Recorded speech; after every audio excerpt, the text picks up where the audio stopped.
Las venas abiertas de América Latina, por Eduardo Galeano, parte 14. La esclavitud grecorromana resucitaba en los hechos, en un mundo distinto, al infortunio de los indígenas, de los imperios aniquilados en América hispánica. Hay que sumar el terrible destino de los negros arrebatados a las aldeas africanas para trabajar en Brasil y en las Antillas.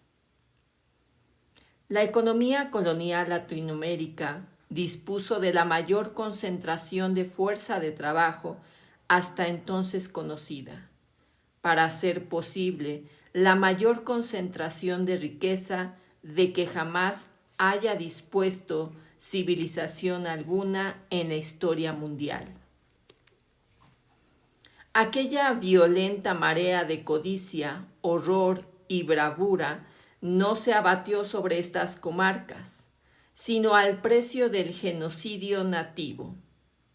Las investigaciones recientes, mejor fundadas, atribuyen al México precolombiano una población que oscila entre los 25 y 30 millones y se estima que había una cantidad semejante de indios en la región andina.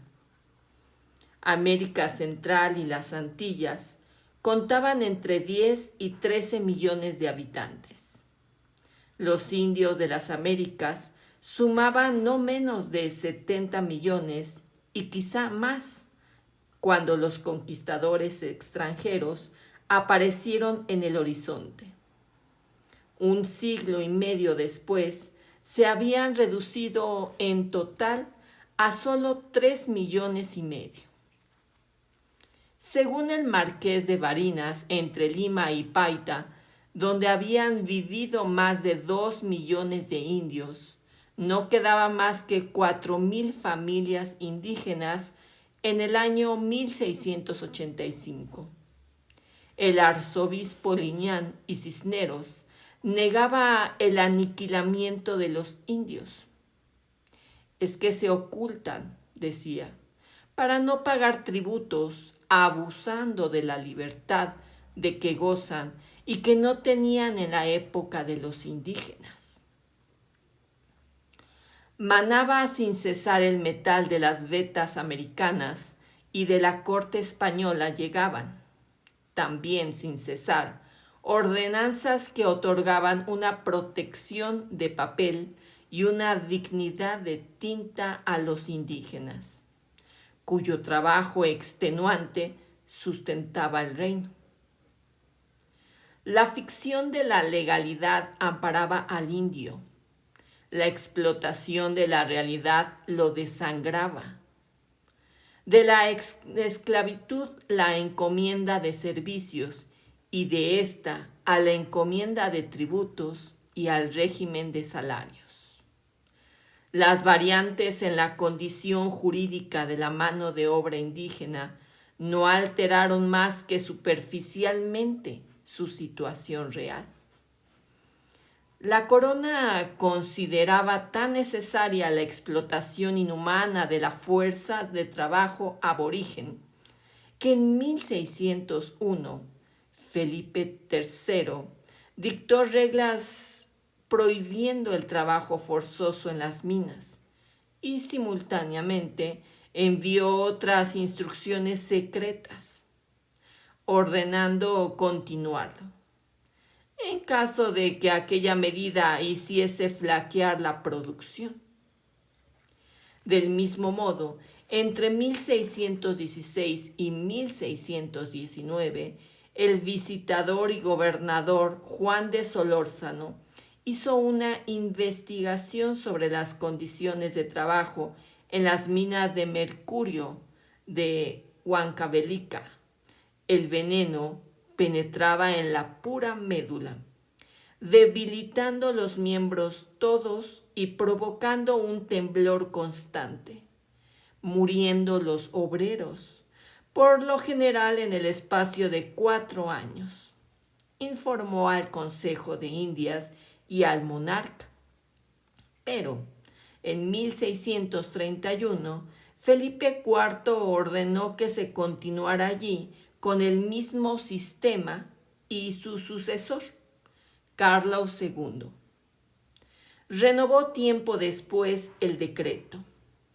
Estas minas de mercurio eran directamente explotadas por la corona, a diferencia de las minas de plata que estaban en manos de empresarios privados. En 3 centurias, el Cerro Rico de Potosí quemó, según Josiah Conder, 8 millones de vidas. Los indios eran arrancados de las comunidades agrícolas y arriados, junto con sus mujeres y sus hijos, rumbo al cerro. De cada 10 que marchaban hacia los altos páramos helados, 7 no regresaban jamás. Luis Capoche, que era dueño de minas y de ingenios, escribió que estaban los caminos cubiertos, que parecía que se mudaba el reino. En las comunidades, los indígenas habían visto volver a muchas mujeres afligidas sin sus maridos y muchos hijos huérfanos sin padres. Y sabían que en la mina esperaban 1000 muertes y desastres. Los españoles batían 100 de millas a la redonda en busca de mano de obra. Muchos de los indios morían por el camino antes de llegar a Potosí. Pero eran las terribles condiciones de trabajo en la mina las que más gente mataban. El dominico Fray Domingo de Santo Tomás denunciaba al Consejo de Indias en 1550, a poco de nacida la mina, que Potosí era una boca del infierno, que anualmente tragaba indios por millares y millares, y que los rapaces mineros trataban a los naturales como a animales sin dueño. Y Fray Rodrigo de Loaiza diría después: estos pobres indios son como las sardinas en el mar. Así como los otros peces persiguen a las sardinas para hacer presa en ellas y devorarlas, así todos en esta tierra persiguen a los miserables indios. Los caciques de las comunidades tenían la obligación de reemplazar a los mitayos que iban muriendo con nuevos hombres de 18 a 50 años de edad. El corral de arrepentimiento, donde se adjudicaban los indios a los dueños de las minas y los ingenios, una gigantesca cancha de paredes de piedra, sirve ahora para que los obreros jueguen al fútbol. La cárcel de los mitayos, un informe montón de ruinas, puede todavía ser contemplada a la entrada de Potosí. En la recopilación de leyes de Indias, no faltaban decretos de aquella época estableciendo la igualdad de derechos de los indios y los españoles para explotar las minas, y prohibieron expresamente que se lesionaran los derechos de los nativos. La historia formal, letra muerta, que en nuestros tiempos recoge la letra muerta de los tiempos pasados. No tendría de qué quejarse, pero mientras se debatía en legajos infinitos la legislación de trabajo indígena y estallaban en tinta el talento de los juristas españoles, en América la ley se acataba, pero no se cumplía. En los hechos, el pobre indio es una moneda, al decir de Luis Capoche, con el cual se halla todo lo que es un menester, como con oro y plata y muy mejor. Numerosos individuos reivindicaban ante los tribunales su condición de mestizos